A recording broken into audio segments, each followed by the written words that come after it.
Assalamualaikum warahmatullahi wabarakatuh. Sahabat Inspira yang dirahmati Allah Subhanahu wa taala. Allah berfirman dalam surat Al-Insan ayat 1 sampai 3. A'udzubillahi minasyaitonirrajim. Bismillahirrahmanirrahim. Hal ata 'alal insani hinun minad dahri lam yakun shay'an madhkura. Inna khalaqnal insana min nutfatin amsaj nabtalihi faja'alnahu sami'an basyira.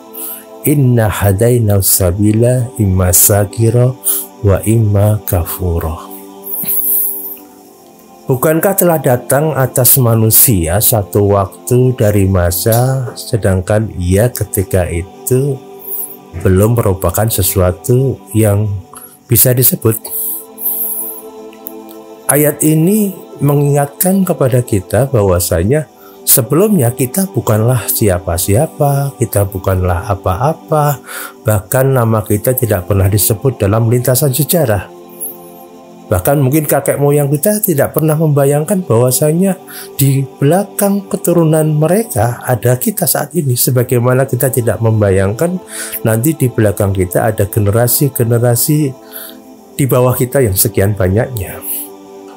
Bahkan nama yang hanya disebut dalam doa-doa leluhur kita adalah Dzurriyyatina, anak keturunan kami, sebagaimana kita juga melazim doa Rabbana hablana min azwajina wa dzurriyyatina qurrata a'yun was'alna lil muttaqina imama.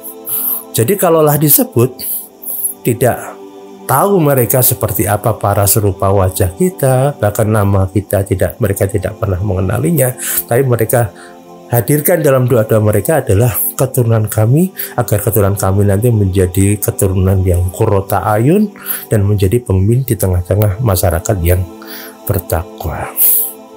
Kemudian di ayat berikutnya, inna khalaqnal insana min nutfatin amsaj. Sesungguhnya kami ciptakan manusia dari nutfah yang memancar. Ini memantik kesadaran kita bahwa saya manusia sebelumnya tercipta dari nutfah yang bercampur antara sel sperma dan sel telur, yang dari sesuatu yang hina nabtali faja'alnahu sami'an basyira. Kemudian Allah hendak menguji mereka, maka kemudian memberikan pendengaran dan penglihatan. Jadi bayangkan, manusia itu dari sesuatu yang tadinya hina, nutfah. Kita tahu semuanya, orang mungkin ketika mengeluarkan nutfah tidak mau berlama-lama itu melekat dalam tubuhnya, maunya segera bersih-bersih, sehingga tidak merasakan ketidaknyamanan dengan nutfah tersebut. Ini menjadikan kita sadar kita itu berangkat dari sesuatu yang hina, kemudian Allah muliakan dengan memberikan pendengaran, penglihatan, akal, fisik yang sempurna. Punya kaki untuk berjalan, punya tangan untuk menyentuh, punya mata untuk melihat, punya pendengaran untuk mendengar, kemudian punya akal untuk berpikir. Dari sesuatu yang hina menjadi sesuatu yang mulia. Kalau kita bawa dalam konteks keluarga, maka selayaknya tidak ada orang tua merasa sombong di hadapan anak-anaknya, maupun sebaliknya anak-anak apalagi sombong di hadapan orang tuanya, atau suami terhadap istrinya, atau istri terhadap suaminya. Kenapa sih orang itu sombong? Orang sombong itu karena merasa dia memiliki kelebihan. Hanya saja dia tidak tahu batasan dirinya. Beda dengan orang yang tawadhu. Orang tawadhu itu bukan tidak punya kelebihan, tetapi ia mengetahui batasan dirinya, dia sadar kekurangan dirinya. Lebih parah lagi kalau ada orang yang tidak tahu diri, punya kelebihan yang sedikit, hanya mengetahui sedikit saja, merasa mengetahui semua hal dalam hidupnya. Nah, jadi kalau disadari seseorang itu tidak ada benih kesombongan di situ, tidak ada merasa orang yang paling berjasa dalam keluarga itu. Orang tua merasa paling berjasa di depan anak-anaknya, atau anak-anak merasa lebih tahu, lebih memiliki wawasan yang luas, lebih bisa bekerja lebih baik daripada orang tuanya, atau sebaliknya suami kepada istrinya, atau istri kepada suaminya. Nggak ada yang merasa paling berjasa. Karena apa? Toh asal muasalnya dari nutfah, sama-sama dari nutfah. Dan toh kalau bapak dan ibunya nggak bertemu, anaknya itu tidak pernah terlahir di dunia ini. Toh ketika keberadaan suami itu tidak ada, seorang istri tidak mungkin hamil, tidak mungkin kemudian punya anak. Begitupun dengan seorang suami kalau tidak ada rahim yang disiapkan oleh Allah Subhanahu wa taala untuk menanam benihnya kemudian lahir pada anaknya, itu tidak akan pernah terjadi. Inna hadaina sabila imma syakira. Maka ketika ada kesadaran seperti itu di antara mereka, ada yang kemudian bisa bersyukur, namun tidak sedikit pula yang kemudian mengkufurinya. Artinya Allah memberikan nikmat yang luar biasa pada manusia, dari sesuatu yang hina kemudian menjadi mulia. Kemudian Allah memberikan segala macam fasilitas untuk bisa mengetahui mana yang baik, mana yang buruk, mana yang halal, mana yang haram, mana kebenaran, mana kebatilan. Maka seyogyanya dengan akal yang Allah karuniakan kepadanya, hatinya cukup bisa menampung, mencerna mana yang bisa mendatangkan kebaikan bagi dirinya, atau sebaliknya mana yang akan membuat kehidupannya menderita atau tidak baik-baik saja. Sekaligus juga mengingatkan kepada kita bahwasanya hidup ini akan dipenuhi dengan ujian. Makanya Allah menyiapkan perangkat agar kita bisa menerima taklif, beban syariat itu, dengan ujian-ujian yang Allah berikan kepada kita semuanya. Salah satu ayat yang berbicara tentang ujian adalah walanabluwannakum bisyai'im minal khaufi wal ju'i wa naqsin minal amwali wal anfusi was samarat wa basyyiris sabirin. Akan datang ujian kepada kita semuanya.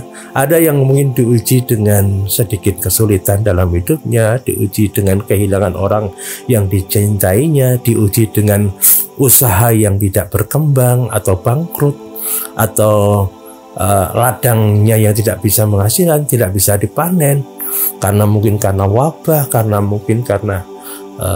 gagal panen misalkan, atau usaha yang bangkrut dan sebagainya.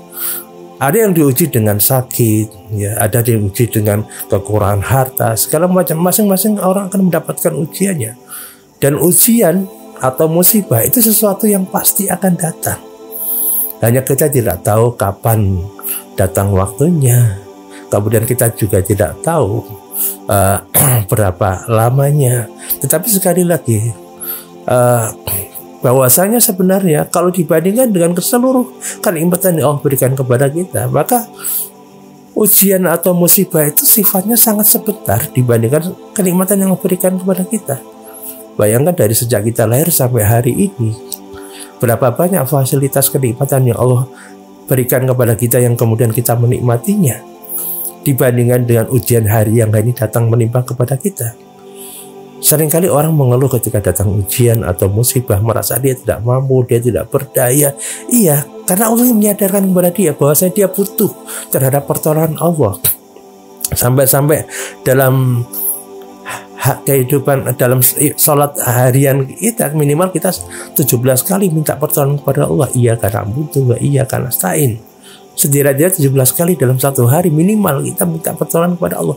Itu menunjukkan bahwa kita butuh terhadap pertolongan Allah. Sayangnya tidak sedikit orang memahami hal ini sehingga dia merasa butuh pertolongan dari makhluk. Suami merasa berharga ketika istrinya menghormatinya. Istri merasa dicintai ketika suaminya menunjukkan kasih sayangnya. Begitupun anak kepada orang tuanya, padahal yang diberikan makhluk sangatlah terbatas. Bahkan seringkali yang diberikan makhluk itu bukan tidak meminta timbal balik, minta timbal balik. Janganlah seorang karyawan merasa bangga ketika pimpinannya memberikan gaji yang nilainya besar, kemudian dengan nilai yang besar kemudian menganggap bahwasanya ya karena usaha ini kalau bukan saya yang karyawannya mungkin usaha ini nggak jalan. Atau sebaliknya, pimpinan merasa hebat di depan karyawannya karena kalau kamu nggak saya gaji, nggak saya pekerjakan di tempat saya, kamu mencari makan di mana, misalkan gitu. Artinya apa? Hubungan majikan dan bawahan atau atasan dan bawahan ini memang ada kepentingan masing-masing, ya ingin mengambil manfaat gitu. Hubungan antar makhluk seperti itu. Bahkan dalam konteks keluarga juga demikian. Masing-masing memang ada harapan. Maka ketika harapannya kepada makhluk, siap-siaplah kecewa. Ketika bukan ridha Allah yang ingin dicari, siap-siaplah akan menderita. Karena apa?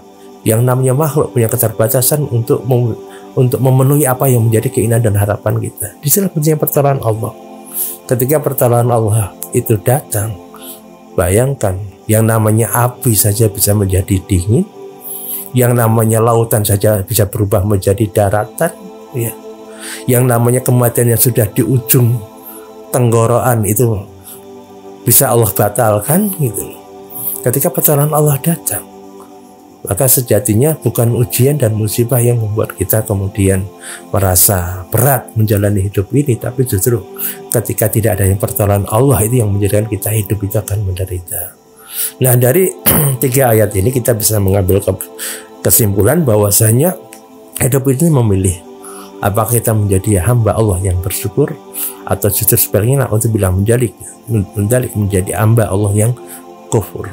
Dalam keluarga, syukur itu maknanya adalah menerima pasangan hidup kita, anak-anak kita, karena takdir Allah yang memperjalankan kita membersamai mereka. Kemudian juga menjaga kehormatan keluarga dan menyelamatkan mereka, khususnya kepada para keluarga, menyelamatkan mereka dari jilatan api neraka dan membawa mereka masuk ke dalam surganya Allah Subhanahu wa taala. Dan yang tidak kalah penting adalah mendidik anak-anak kita dengan iman. Karena ketika kita mendidik anak-anak kita dengan iman, inilah yang bisa menyelamatkan mereka agar kita bisa bertemu dengan mereka kembali di jannahnya Allah Subhanahu wa taala. Syukurilah nikmat Allah sekecil apapun, karena syukur itu kebutuhannya panjang dan lama. Karena apa? Karena sekali lagi sebenarnya banyak sekali nikmat yang Allah berikan. Sekiranya setiap hari kita dalam 24 jam melakukan kata alhamdulillah, tidak akan pernah mencukupi, tidak akan cukup membayar atas nikmat-nikmat yang Allah berikan kepada kita. Demikian, semoga kita bisa mengambil pelajaran dari 3 ayat awal dalam surat Al-Insan ini dan kita terapkan dalam kehidupan harian kita. Barakallahu fikum. Assalamualaikum warahmatullahi wabarakatuh.